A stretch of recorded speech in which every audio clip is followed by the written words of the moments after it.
Please మంత్రి గారు. Issue కాబట్టి సభ్యులు చాలా క్వశ్చన్స్ అడిగారు, వాటన్నిటికీ సమాధానం చెప్పడానికి నేను సిద్ధంగా ఉన్నాను అధ్యక్ష. దానికి వినే అవకాశం కూడా మీరు కూడా కల్పించాలని మరి కోరుకుంటున్నా అధ్యక్ష. మొదటగా గౌరవ సభ్యురాలు మాట్లాడుతూ 59% పెరిగినాయి అని నేనే చెప్పాను అన్నారు అధ్యక్ష. అమ్మ ఒక నిమిషం అమ్మ, ఇప్పుడు నేను మాట్లాడుతున్నాను కదా, మీరు చెప్పినవన్నీ నేను చాలా క్లియర్గా విన్నాను. ఇది చాలా సెన్సిటివ్ ఇష్యూ, ప్రజలకు తెలియాల్సిన అవసరం కూడా ఉంది. విషయం ఏంటంటే నేను 59% పెరిగింది, 59 కేసెస్ పర్ డే 59 కేసెస్ వచ్చినాయని నేను మంత్రిగా చెప్పారని చెప్పారు. అది 2023 జూన్ నుంచి అక్టోబర్ వరకు అని చాలా క్లియర్గా సభ ముందు ఇందాక నేను ఉంచడం జరిగింది. విషయం సమాధానం వినేటప్పుడు కూడా దయచేసి సభ్యులు కూడా చాలా క్లియర్గా వినాల్సిందిగా నేను కోరుకుంటున్నా. ఇది జూన్ నుంచి అక్టోబర్ వరకు పర్ డే 59 కేసెస్, అదేవిధంగా 8,855 కేసులు అప్పుడు నమోదైనాయి.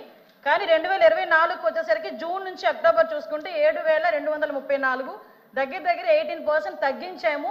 కాబట్టి గణనీయంగా పెరుగుదల లేదు అని చెప్పి సమాధానం చెప్పడానికి ఉదాహరణగా రెండు చెప్పడం జరిగింది అధ్యక్ష. ఇది మాట్లాడాం. నెక్స్ట్ ఇంకోటి అధ్యక్ష, ఇప్పుడు ముచ్చుమర్రి కేసు గురించి అదేవిధంగా మళ్ళా ఏదో కొరికారు చంపారు అని చెప్పి నగరి కాన్షియన్స్, నేనేమంటానంటే అధ్యక్ష, 3.5 సంవత్సరాల ఆడబిడ్డ చనిపోవడమే దౌర్భాగ్యం.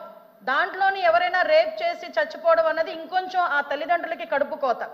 అటువంటి సందర్భాల్లో కూడా దాన్ని కూడా రాజకీయం చేయడానికి, దానికి చిరువులు పలవలు అల్లి దాని గురించి మాట్లాడే పరిస్థితి వచ్చినప్పుడు నిజంగా ఒక ఆడపిల్లలుగా మనం ఆలోచించాలి, తల్లిదండ్రులుగా మనం కూడా కాసేపు ఆలోచించి మాట్లాడాలన్న సంగతి నేను తెలియజేసుకున్నాను అధ్యక్ష. ఎందుకంటే అధ్యక్ష, ఇక్కడ ముచ్చుమరి కేసు అవనేయండి, అత్తాకోడలు రేప్ విషయం అవనేయండి, అదేవిధంగా పొంగునూరులో జరిగిన విషయం అవనేయండి, ఏదైనా జరిగిన తర్వాత అసలు ప్రాథమిక విచారణ జరిగిన తర్వాత పోలీస్ డిపార్ట్మెంట్ దగ్గర నుంచో లేకపోతే వాళ్ళ తల్లిదండ్రుల నుంచో ఒక నోట్ వచ్చిన తర్వాత దాని గురించి మాట్లాడండి, పోరాటం చేయండి. దానికి మేమేం చేయాలో మేము చెప్తాం అధ్యక్ష. అంతేగాని రేపే జరగకుండా అమ్మాయిని గ్యాంగ్ రేప్ చేశారు, తర్వాత చంపేశారు, ఇలాంటి పదాల వల్ల తల్లిదండ్రుల తాలూకా మానసిక వేదన ఎంత ఉంటుందో ఒక తల్లిగా నేను కూడా అనుభవించి చెప్పే పరిస్థితి అందరం కూడా దాని గురించి మనం అనుభవించి మాట్లాడుకోవాలి అధ్యక్ష.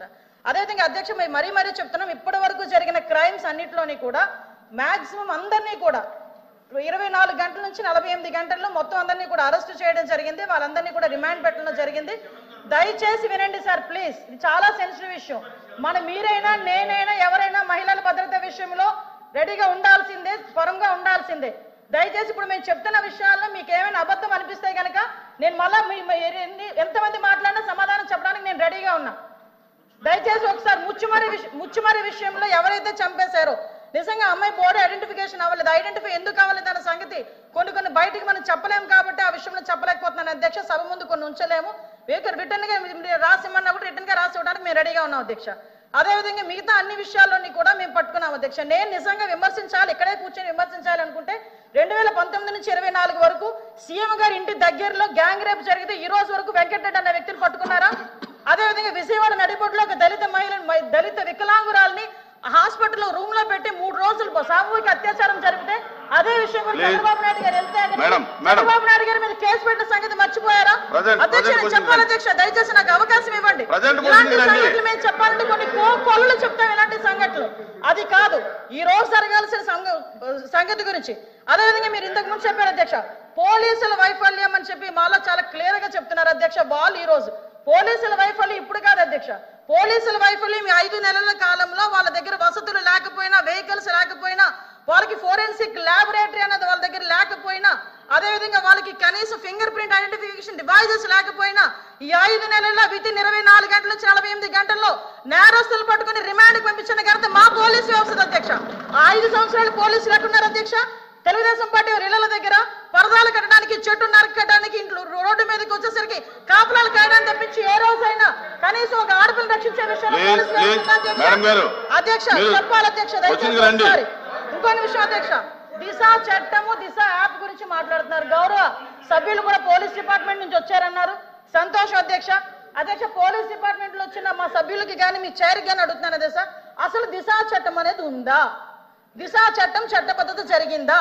దిశా చట్టం చట్టబద్ధత లేకుండా దిశా పోలీస్ స్టేషన్ ఏర్పాటు చేసుకుని రాజమండ్రిలో దిశా పోలీస్ స్టేషన్ ఇదే సభ్యులందరూ కలిపి అప్పుడున్న మాజీ సీఎం గారు జగన్మోహన్ రెడ్డితో కలిపి రిబ్బన్ కట్ చేయించారు అధ్యక్ష. ఇక్కడ ఎంత దౌర్భాగ్యమైన పరిస్థితి అంటే అధ్యక్ష, అదే రోజు సాయంత్రం ఒక సామూహిక అత్యాచారం 3 రోజుల పాటు ఒక మైనర్ బాలికని దళిత బాలికని అత్యాచారం చేసి అదే దిశ పోలీస్ స్టేషన్ ముందు వదిలేసి వెళ్ళారు అధ్యక్ష. పోలీసులకి ఛాలెంజ్ చేశారు అధ్యక్ష. ఒక రేపులు చేసే వ్యక్తి ఆ రోజు ఏం జరిగింది అధ్యక్ష? కానీ తర్వాత దిశ చట్టం పక్కన పెట్టి దిశ యాప్ అని చెప్పి తీసుకొచ్చారు అధ్యక్ష. దిశ యాప్ అనేది ఇంతకు ముందు తెలుగుదేశం పార్టీ గవర్నమెంట్ లో 4th లైన్ అని చెప్పి ఒక యాప్ ఉండేది అధ్యక్ష. దాన్ని కన్వర్ట్ చేసి దిశ యాప్ అని పెట్టారు. నిజంగానే దిశ యాప్ ద్వారా నిజంగానే నేరాలు తగ్గించేసాము, లేకపోతే నేరాలకు సంబంధించి మేము చాలా మందిని పట్టేసుకున్నామంటే రికార్డ్స్ ఎందుకు నేరాలు పెరిగిపోయినాయని చెప్తుంది అధ్యక్ష. దిశ యాప్ కాదు అధ్యక్ష. ఈ రోజు దిశ పోలీస్ స్టేషన్ అన్నారు. ఆ రోజు మహిళా పోలీస్ స్టేషన్ బోర్డులు తీసి దిశ పోలీస్ స్టేషన్ అని పెట్టడం నిజం కాదా అధ్యక్ష? మీ సభ్యులు చెప్పాలి. పోలీస్ ఆఫీసర్ కదా ఆయన. ఆ రోజు దిశ మహిళా పోలీస్ స్టేషన్ బోర్డులు మార్చి దిశ పోలీస్ స్టేషన్ అని ఏర్పాటు చేసి ఈవెన్ నిర్భయ యాక్ట్ గురించి చెప్పారు. నేను అన్ని విషయాలు మాట్లాడడానికి సిద్ధపడి అక్కడికి వచ్చా. నిర్భయ యాక్ట్ గురించి మాట్లాడారు అధ్యక్ష. దిశ చట్టం అని చెప్పి లేని చట్టాన్ని తీసుకొచ్చిన తర్వాత చాలా మంది దిశ పోలీస్ స్టేషన్కి వెళ్ళి మీకు కంప్లైంట్ ఇచ్చామంటే దిశ చట్టం ద్వారా మేము నోట్ చేస్తున్నామన్నారు. నిర్భయ చట్టాన్ని కనీసం పెట్టడానికి కూడా ముందుకు రాలేదు అధ్యక్ష. నిర్భయ చట్టం ఉండి కూడా దిశ చట్టం అని లేని చట్టాన్ని బయటకు తీసుకొచ్చి అక్కడున్న వాళ్ళని ఎవరైతే వాళ్ళు ఇబ్బందులు పడి వచ్చారో, బాధితులు వచ్చారో వాళ్ళని కూడా ఇబ్బందులు పెట్టే పరిస్థితి వచ్చింది అధ్యక్ష. అదేవిధంగా అధ్యక్ష చాలా ఇష్యూస్ ఉన్నాయి అధ్యక్ష. మీరు చెప్తున్నారు ఇందాకే అమ్మ, నేను లాస్ట్ లో మాట్లాడతా. ఈ రోజు అదేవిధంగా అధ్యక్ష గౌరవ సభ్యులు పోలీస్ డిపార్ట్మెంట్ నుంచి వచ్చారు. ఒక కేసు వచ్చిన తర్వాత దాని ఇన్వెస్టిగేషన్ చేయాలి, దాని గురించి సంబంధించి ఛార్జ్ షీట్ ఫైల్ చేయాలి, ఫోరెన్సిక్ డిపార్ట్మెంట్ నుంచి మనకి రావాలి అధ్యక్ష, రిపోర్ట్లు కూడా రావాలి.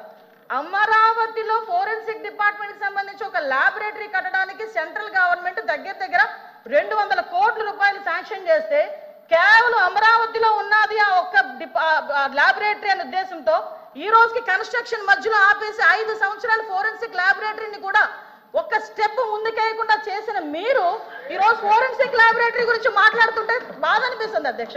5 సంవత్సరాలు వేస్ట్ అయింది. ఈ రోజు 5 సంవత్సరాల్లో ఫోరెన్సిక్ ల్యాబొరేటరీ కనుక జరుగుంటే, నిర్మాణం జరుగుండి ఈ రోజుకి కూడా లైవ్ లో ఉండుంటే ఇలాంటి సంఘటనలు జరిగిన వెంటనే శిక్ష పడేదానికి 4 సంవత్సరాలు 5 సంవత్సరాలు అవసరం లేదు అధ్యక్ష. 4-5 నెలల్లో శిక్ష పడి నేరస్తున్న వాళ్ళు ఈ రోజు జైలు శిక్ష అనుభవించే పరిస్థితులు ఉండేది అధ్యక్ష. ఆ రోజు జరిగిన ల్యాప్సెస్ ఇన్ని మన దగ్గర పెట్టుకొని వాళ్ళ దిశ చట్టానికి 4 వీలర్స్ అన్నారు, 2 వీలర్స్ అన్నారు. ఎక్కడ ఉన్నాయి అధ్యక్ష? మంత్రి గారు అధ్యక్ష ఒక్క విషయం వినాలి. ఇప్పుడు అడిగిన దానికి సమాధానం చెప్పండి. మీ ఒక్క ప్రశ్నకే అరగంట టైం తీసుకుంటే సభ నడపాలి కదా. మీరు క్లోజ్ చేయండి. అధ్యక్ష ఇక్కడ మీరు ఒక మాట నాకు మాట వినాలి. అడిగిన దానికి చెప్పండి అధ్యక్ష. నాకు ఒక మాట, వీళ్ళందరూ క్వశ్చన్స్ వేశారు అధ్యక్ష.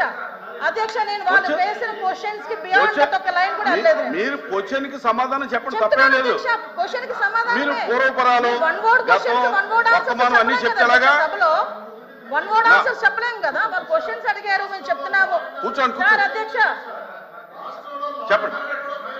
చెప్పండి మంత్రి. 5 సంవత్సరాలు లా అండ్ ఆర్డర్ ఫెయిల్ అయింది, నిజంగానే ఫెయిల్ అయిందండి. శ్రీనివాస్ గారు కూర్చోండి.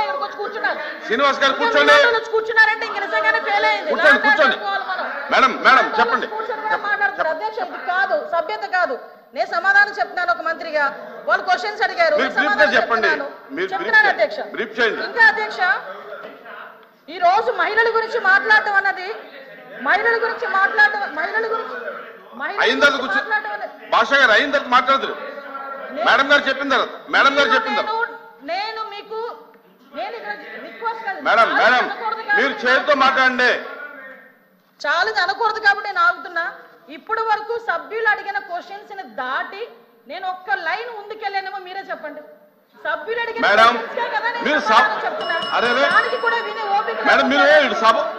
వాస్తవాలు చెప్తుంటే అంత బాధగా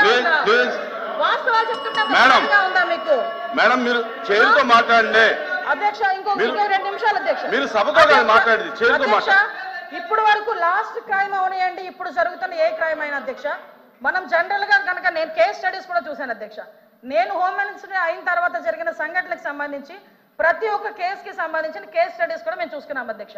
మేజర్ పార్ట్ గాంజాయి డ్రగ్స్ వాటిని బేస్ చేసుకొని అలాంటి వాళ్ళ పరిస్థితిలోని ఎక్కువగా జరిగిన పరిస్థితి అధ్యక్ష.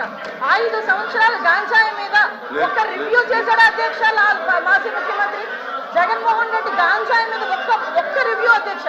ఈ రోజు గాంజాయిని అరికట్టడానికి దమ్మున్న నాయకుడు మా నాయకుడు గంజాయి నార్కోటిక్ టాస్క్ ఫోర్స్ ఈ రోజు తీసుకొచ్చారు. చూపించారు అధ్యక్ష. మినిస్టర్ గారు 5 సంవత్సరాల్లో గంజాయి గురించి ఒక్కసారి కూడా మాట్లాడలేదు అధ్యక్ష.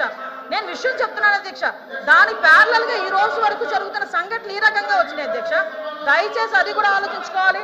ఒకటి లాస్ట్ అండ్ ఫైనల్ గా చెప్తాను అధ్యక్ష, ఈ గవర్నమెంట్ మహిళల భద్రత మీద పెద్ద పీట వేసింది. మహిళల భద్రత గురించి ఈ రోజుకి కూడా మేము స్టాండ్ అయి ఉన్నాం. స్పెషల్ కోర్టులు ఏర్పాటు చేసి ఎవరైతే నిందితులు ఉన్నారో వాళ్ళకి త్వరితగతిన శిక్షలు పడేటట్టుగా ఈ రోజు గవర్నమెంట్ తీసుకుంటుంది. మహిళల విషయంలో ఇంక్లూడింగ్ జగన్మోహన్ రెడ్డి తల్లికి చెల్లికి అన్యాయం జరిగిన ఈ రోజు ఈ గవర్నమెంట్ మేము నుంచుంటామని చెప్పి మీ సభాముఖంగా మీ అందరికీ కూడా తెలియజేసుకుంటాం అధ్యక్ష. దాని మీద మేము స్టాండ్ అయ్యాం. వాళ్ళు చేసిన దానికి అధ్యక్ష నేను చెప్పిన దాంట్లో ఏ తప్పు ఉందని అందరు నుంచున్నారు చెప్పండి అధ్యక్ష.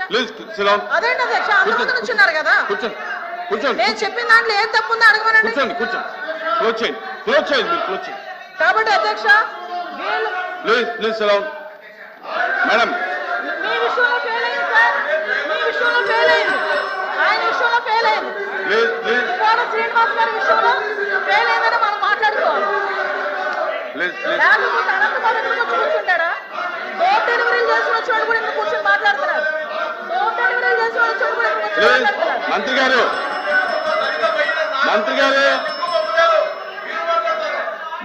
డెలివరీ చేసిన వచ్చాడు తిరుమల తిరుపతి అవసరం రైలు చేసిన వాళ్ళు మాట్లాడతారు.